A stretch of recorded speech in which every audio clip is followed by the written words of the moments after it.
actually, I was talking to another multifamily friend of mine, and we were on a phone call with some other folks, some other real estate folks, and we got into this rant about these horrible deals that are being, there's so many people in the syndication game right now. They've gone out and learned how to syndicate deals, and they're creating offering memorandums that, I mean, there's so much fluff in them. They're making a bad deal look good.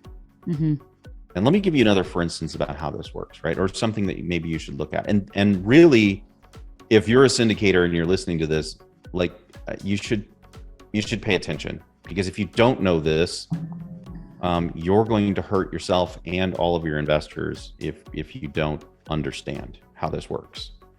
I'm looking at this offering memorandum right now, and the purchase price, I mean, I think they're buying this thing at like a 4.5% cap rate. Okay. Oh my gosh. I mean, I don't know how you make the numbers work. Like if you have to have everything spot on. Now, I already told you guys, we bought one that was a negative return. It was losing money, but we knew what our other numbers were, and we knew what the problems were with the property. Okay. So I'm not trying to suggest you can't buy a 4.5% cap rate property and make it work. But this property it has a very high occupancy. Okay. The purchase price puts them around a 4.5% cap rate, but then they're going to put like $2 million into the property. They've got a bunch of fees and everything. By the time they're done, they're going to be all in around 23 million. Okay. After all their expenses to upgrade these units. Now, when they do that, they are going to increase the rents. And over the next 4 years of operating this way, the net operating income is going to go from somewhere around 900,000 to somewhere around 1.6 million. So, I mean, it's a substantial jump, right? And they've mostly done that through raising rents. Doesn't look like anything really happened to the operating expenses of business. Okay. Now, 5 years from now, what they're banking on for this entire deal to work is that the cap rates are going to remain somewhere around 5 to 5.5%. Now, currently, you could sell at a 5 to 5.5% cap rate. But what makes these people think that in 5 years they know that the cap rates are going to remain 5.5%? Yeah, that's crazy.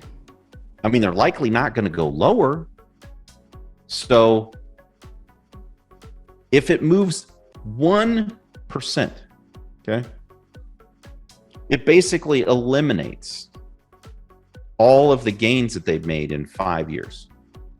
So if in 5 years the cap rates are now 6.5%, not 5.5%, they've basically broke even. Yeah. You mean like the going cap rate of what people are selling for, right? Correct. Yeah. Correct. Right.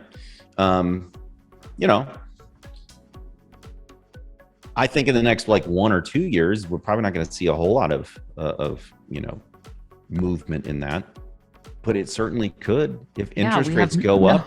Yeah. You can't keep paying 5.5% cap rate for a property if the interest rates go up dramatically. Yeah. So if the interest rates go up dramatically, which I think a lot of people feel like they might, at least a percentage point or maybe 1.5% over the next couple of years, if that happens, people can't keep paying 4.5%, 5.5% cap rates. And so as the cap rate starts to inch north, if you have banked on current cap rates with nothing in the economy changing, nothing in the real estate world changing, and you've based a $23 million deal with investors on cap rates remaining constant, you're in trouble. Yeah. That means you can't pay pref. And look, if it moves 2 percentage points, I'll figure the numbers on it real quick, but I think we're going to lose some money on the deal, right? Yeah, you can't. I mean, our market right now, I think everyone in the country knows that it's pretty insane, right? How competitive it is to buy property. It's nonstop talked about on social media. Yep. So you can't assume that we're going to have this same feeding frenzy on property for what was it, 5 years? Mm-hmm. Yeah, 5 years. insane. Now, there's a couple of other problems here too. But if it moves 2 percentage points, if the cap rate moves 2 percentage points, you lose $2 million on this deal. $2 million, right? So not only do you not pay pref, but your investors start losing money because your raise on this deal. I'll have to go back up here and look. I can't remember exactly what the raise is, but it's got to be like 3 or 4 million. So people are going to lose like half their money on this deal. Now, the other thing is that they're getting a bridge loan to do all of these repairs for the first year.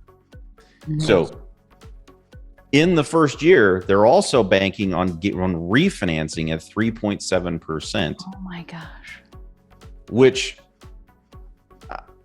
why would anyone think in a year from now you could refinance a multifamily property at 3.7%? Wow. As you stated, Heather, like loans are changing literally every day. Every single day. I mean, we can't keep our pro formas accurate because the interest rates are changing constantly. So guys, just like use critical thinking. And if you don't understand, do what my friends are doing here, right? My friends will text me, hey, my buddy sent me this. He's about ready to invest in this property. Can you look at it really quick and tell me if he's going to make a $500,000 mistake? Yes, this is potentially a big mistake. Maybe even bigger than $500,000. Holy cow. So anyway, just there's so many, and this happened before. Like I remember, Heather, were you at any of these meetings in California when the people were just absolutely losing their crap? Yes. Only a handful though. I will never forget the absolute frenzy that I saw during 2007. I mean, people lost their minds. It was almost like you see people in an auction. Sometimes they want it so bad they literally lose their minds. They were buying properties without all of the information off of a presentation on stage, and the properties had negative cash flow. Now we're not quite there, but now we're talking about large chunks of money that you don't even own the property, and you're trusting these syndicators, and the syndicators numbers are so poorly put together. Folks, be careful. Yeah, be careful out there. It's an interesting world right now.